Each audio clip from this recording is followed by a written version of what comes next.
नमस्कार, आप देख रहे हैं सूत्रों की खबर और मैं हूं आपके साथ गुंजन। आज की खास खबर पर नजर डालते हैं। कांग्रेस नेता सैम पित्रोदा के बयान को आधार बनाकर भारतीय जनता पार्टी कांग्रेस को जमकर आड़े हाथों ले रही है। मध्य प्रदेश के पूर्व मुख्यमंत्री शिवराज सिंह चौहान ने राहुल गांधी के साथ सैम पित्रोदा पर जमकर प्रहार किया। मामा के घर में पत्रकारों से चर्चा करते हुए पूर्व मुख्यमंत्री शिवराज सिंह चौहान ने कहा कि सैम पित्रोदा और राहुल गांधी गुरु चेले हैं। यही सैम पित्रोदा राजीव गांधी के भी गुरु रहे हैं। उन्होंने कहा कि सैम पित्रोदा जैसे लोग कांग्रेस को विचार देते हैं। कांग्रेस अगर सत्ता में आई तो विरासत टैक्स लगा देगी, लेकिन हम बता देना चाहते हैं कि भारत की संस्कृति भारत की है, ये अमेरिका नहीं है, लेकिन इस परंपरा को कांग्रेस खत्म करना चाहती है। शिवराज ने कहा कि कांग्रेस जातिगत जनगणना को अपना मिशन बताती है, उसके पीछे इनके एक खतरनाक इरादे हैं। कांग्रेस देश को जातियों में बांटना चाहती है, देश की जनता इन्हें माफ नहीं करेगी। ये दलित आदिवासियों के अधिकारों को छीनना चाहते हैं। कांग्रेस का ये छुपा हुआ एजेंडा है। चौहान ने कहा कि ये भारत है, यहाँ तो माँ बाप पेट काट काट कर बेटे बेटियों के लिए थोड़ा बहुत बचा पाते हैं, और कांग्रेस कह रही है कि हम मर गए तो 55% सरकार के खाते में जाएंगे और तुम्हारे बच्चों को 45% ही मिलेगा। कांग्रेस की बुद्धि पर मंत्रा बैठ गई है, उल्टे सीधे फैसले कर रहे हैं। राहु केतु दोनों ही कांग्रेस की कुंडली में बैठ गए हैं। श्री राहुल गांधी जी और सैम पित्रोदा जी गुरु और चेले हैं। सैम पित्रोदा जी स्वर्गीय राजीव गांधी जी के भी सलाहकार रहे हैं, और सैम पित्रोदा जैसे लोग ही कांग्रेस को विचार देते हैं जिनको कांग्रेस क्रियान्वित करती है। अब उन्होंने कहा है कि कांग्रेस अगर सत्ता में आई तो विरासत टैक्स लगा देगी। वे अमेरिका के उदाहरण देते हैं। अमेरिका जैसे देशों में यह प्रावधान है कि मृत्यु अगर हो जाए तो संपत्ति का 55% हिस्सा सरकार अपने पास ले लेगी। लेकिन सैम पित्रोदा जी, ये अमेरिका नहीं, भारत है। भारत की संस्कृति, भारत के जीवन मूल्य, भारत की परंपराएं अमेरिका की नहीं है। भारत भारत है।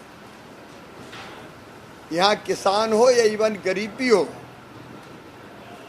वो भी अपना पेट काट काट के थोड़े पैसे इसलिए बचाते हैं कि उनकी मृत्यु के बाद बच्चों को कुछ दे के जाएं।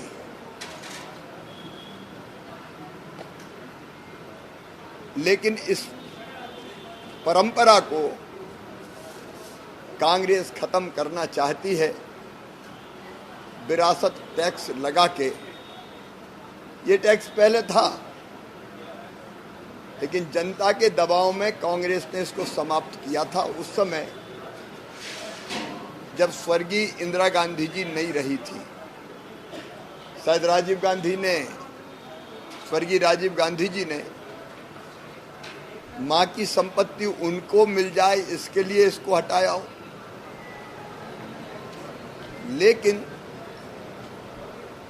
कांग्रेस को देश के सामने ये स्पष्ट करना पड़ेगा कि उसके इरादे क्या हैं।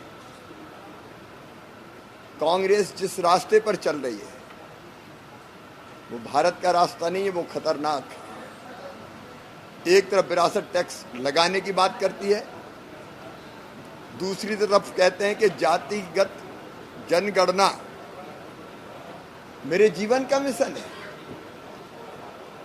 कितने टुकड़ों में देश को बांटना चाहते हो, देश में समाज को बांटना चाहते हो। आर्थिक सामाजिक सर्वेक्षण की बात होती है। इसके पीछे खतरनाक इरादे छिपे हुए हैं, और वो इरादे हैं जातियों में देश को बांटने के।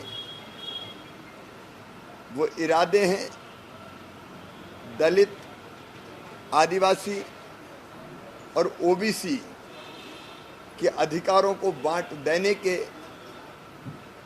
भारत इसको कभी स्वीकार नहीं करेगा, देश की जनता इसको कभी स्वीकार नहीं करेगी।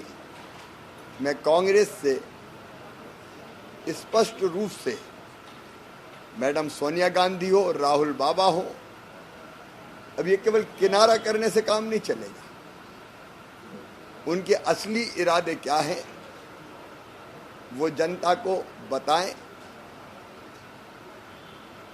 जातिगत जनगणना और आर्थिक सामाजिक सर्वे और आरक्षण जैसे विषयों पर वो दलित, ओबीसी और आदिवासियों के अधिकार क्यों छीनना चाहते हैं, उनको जवाब देना होगा, और नहीं तो जनता उनको माफ नहीं करेगी। फिलहाल इस खबर में इतना ही। बने रहिए हमारे साथ सूत्रों की खबर में। नमस्कार।